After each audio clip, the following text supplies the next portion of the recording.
Reading from the New Living Translation by Mrs. Beatrice Asante.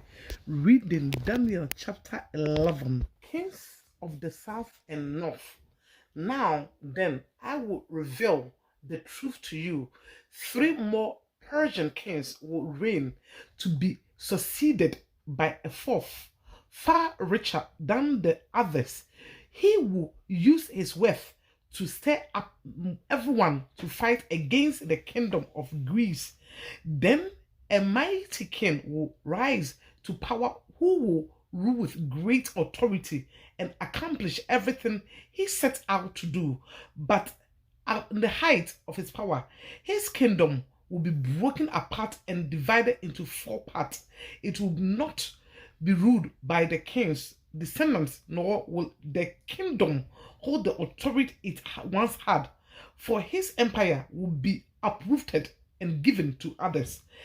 The king of the south will increase in power, but one of his own officials will become more powerful than he and rule his kingdom with great strength.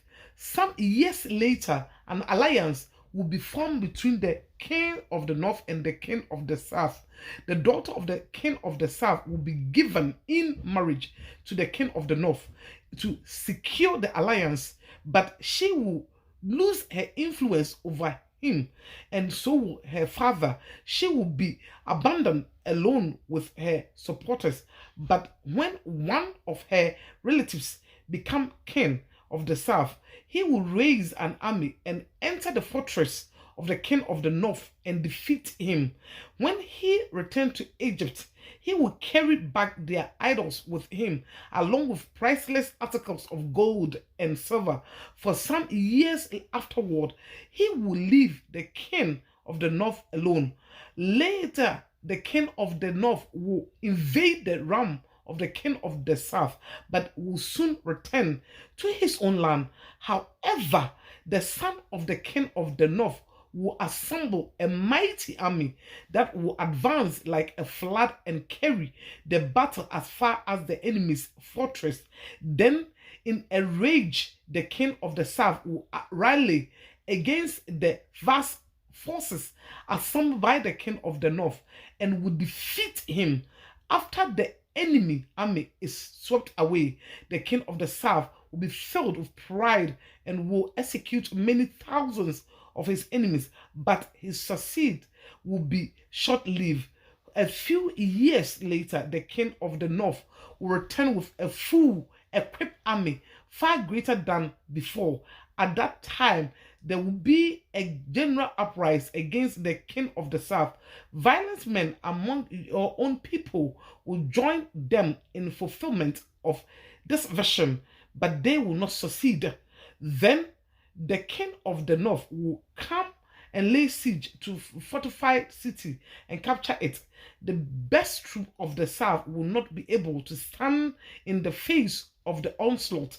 The king of the north will march on unopposed. None will be unable to stop him. He will pause in the glorious land of Israel, intent on destroying it.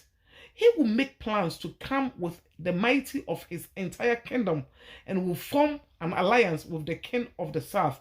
He will give him a daughter in marriage in order to overthrow the kingdom from within, but his plan will fail.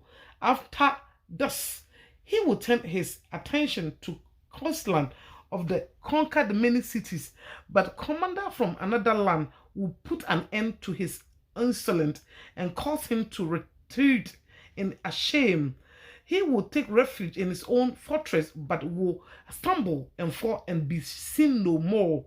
His successor will send out a tax collector to maintain the royal splendor, but after a very brief reign, he will die, though not from anger or in battle. The next to come in power will be a despicable man who is not in line for royal succession. He will slip in when least expected and take over the kingdom by flattering and intrigue. Before him, great armies will be swept away, including a covenant prince with deceitful promises. He will make various alliances. He will become strong despite having only a handful of followers. Without warning, he will enter the richest area of the land. Then he will distribute among his followers the plunder and wealth of the rich. Something his predecessor had never done. He will plot the overthrow of strongholds, but this will last for only a short while. Then he will stir up his courage and rise a great army against the king of the south. The king of the south will go to battle with a mighty army. No avail, for there will be plot against him. His own household will cause his downfall. His army will be swept away, and many will be killed, seeking nothing but each other harm. These kings will plot against each other at the conference table, attempting to deceive each other. This will make no difference, for the end will come at the appointed time.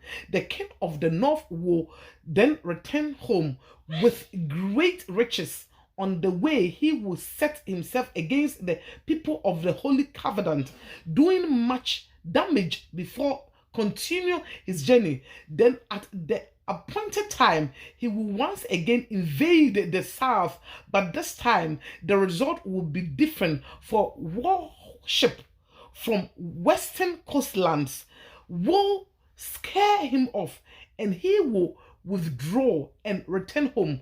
But he will vent his anger against the people of the Holy Covenant and reward those who forsake the covenant. This army will take over the temple fortress, polluting the sanctuary, put a stop to the daily sacrifices, and set up a sacrilegious that causes desecration.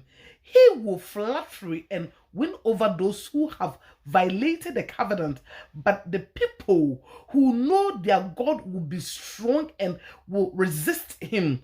Wise leaders will give instructions to many, but these lead teachers will die by fire and sword, or they will be jailed and robbed.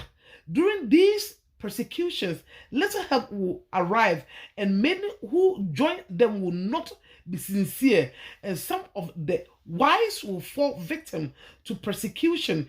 In this way, they will be refined and cleansed and made pure until the time of the end, for the appointed time is still to come. The king will do as he pleases, exalting himself and claiming to be greater than every god, even blaspheming the gods. He will succeed, but only until the time of wrath is completed. For what has been determined will surely take place. He will have no respect for the gods of his ancestors, or for the God loved by women, or for any other god, for he will boast that he is greater than them all. Instead of these, he will worship the God of fortress, a God his ancestors never knew, and lavish on him gold, silver, precious stone, and expensive gifts. Claiming his foreign gods help, he will attack the strongest fortress. He will honor those who submit to him, appointing them to position of authority and dividing the land among them as their reward. At the time end, the king of the south will attack the king of the north. The king of the north will storm out with chariots and a vast navy. He will invade various lands and sweep through them like flood.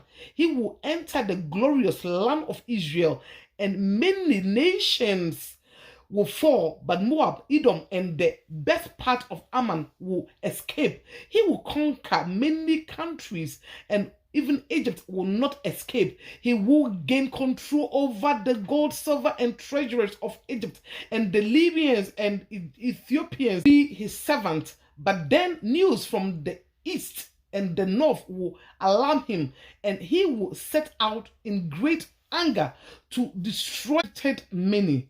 He will stop between the glorious holy mountain and the sea and will pitch his royal tent. But while he is there, his time will suddenly run out and no one will help him. Amen and amen.